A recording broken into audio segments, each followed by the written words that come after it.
તો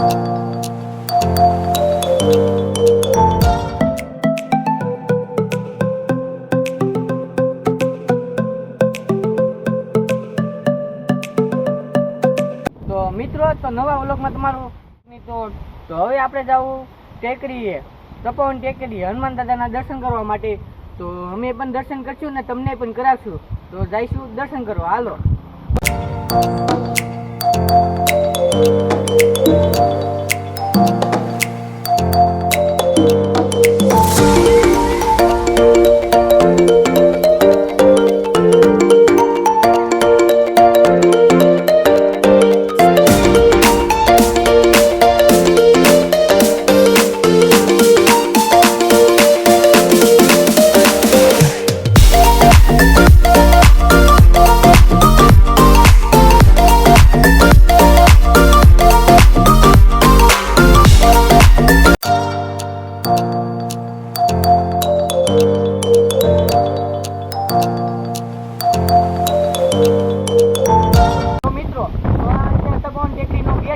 તો હવે આપણે ગેટની અંદર જઈશું, હનુમાનજી મહારાજના દર્શન કરશું આપણે, ને શંકર ભગવાનના પણ દર્શન કરશું. હવે અંદર જઈને આપણે મળ્યા.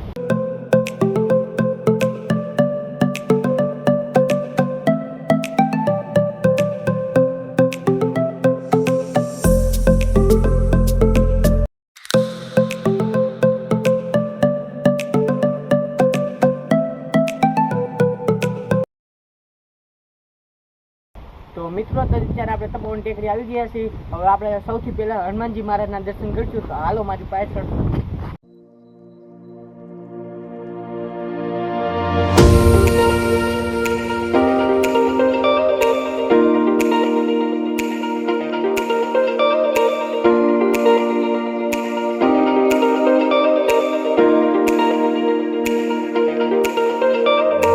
મિત્રો, તો આમાં અત્યારે હનુમાનજીના મૂર્તિને તમે જોઈ રહ્યા છો. કવડી મોટી મૂર્તિ છે.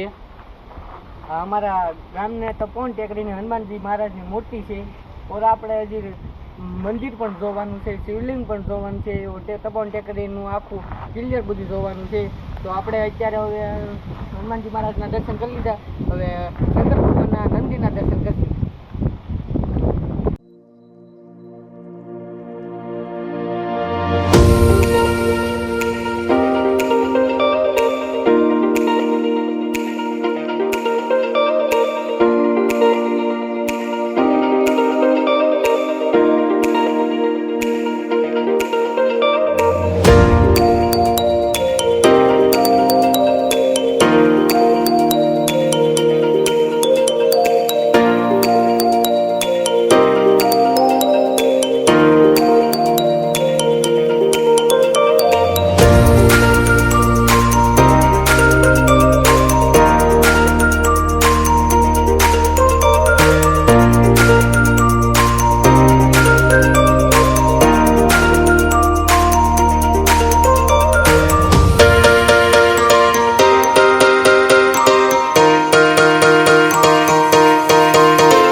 મિત્રો, તો અત્યારે બગીચામાં જો અત્યારે નારિયેળીનું અત્યારે પાંદડા કાઢે છે. કારણ કે વરસાદનો પવનનો બહુ જાજો વધારે પવન થાય છે, એટલે કાપી નાખે છે. કારણ કે નારિયેળીનો બહુ જાજો અસર ન થાય.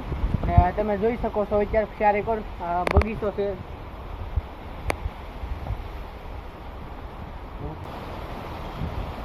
તમે જોયો મિત્રો, આ છે અમારું તપોવન ટેકરીનો બગીચો જોઈ રહ્યા છો તમે. અહીં પણ થોડા બધી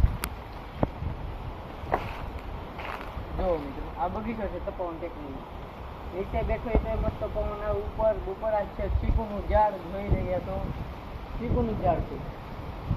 તો અહીંયા पे રાત પાણીમાં તમે બેઠી શકો. જો લેમ્પ આ મસ્ત ગાર્ડન છે ફોટા શૂટ માટે, બેસ્ટ જગ્યા છે આ ફોટા શૂટ માટે.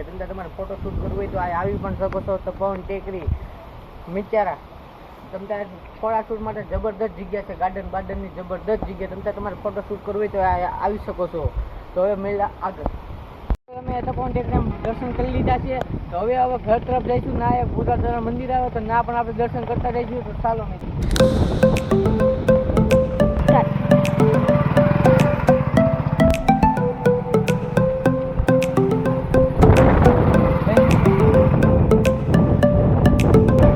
પકડી રાખો.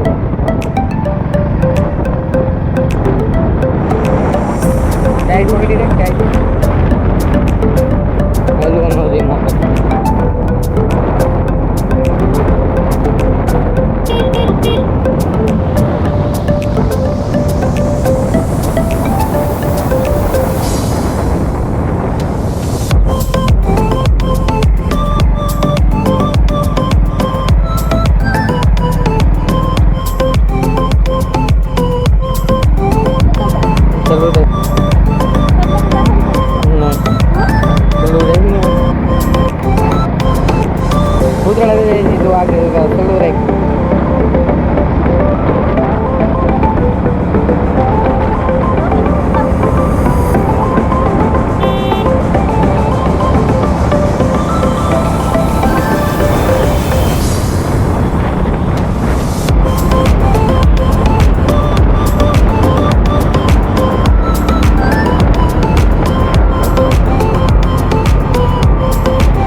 સપોર્ટ મળ્યો છે. તમે તારે સપોર્ટ કરતા રહ્યો. તમને હું નવીન જંગલની વસ્તુ બધી દેખાડ્યા કરી, તમને મનોરંજન કર્યા કરી. એના કારણે તમને પણ મજા આવશે. તો આ પણ આપણે બ્લોગને એન્ડ કરી લાઈક અને સબસ્ક્રાઈબ કરી દેજો.